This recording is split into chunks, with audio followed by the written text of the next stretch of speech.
What will happen if you tie a potato to a branch?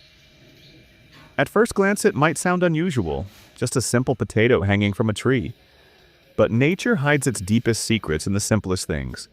This trick doesn't just feed your plant, it also shields it from hidden threats, working as both fertilizer and insect repellent at the same time. Here's how to do it. Take one whole potato, cut one side of it slightly, just enough to expose the soft, starchy inside.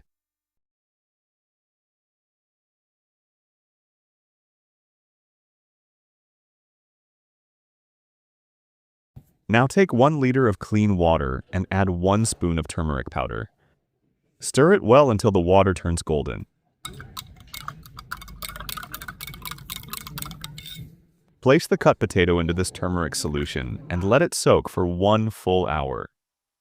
This step allows the potato to absorb turmeric's natural antibacterial and antifungal strength. After 1 hour, take the potato out and tie it securely to your tree trunk using thread or tape.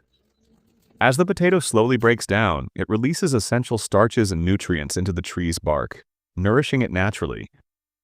The turmeric works as a natural shield, keeping harmful insects and fungal infections away. Together, they form a slow-release fertilizer and a natural insecticide. Simple, safe, and highly effective. Try this once and you'll be surprised at how such a humble potato can protect and feed your plants. Sometimes the best plant care secrets are already in your kitchen.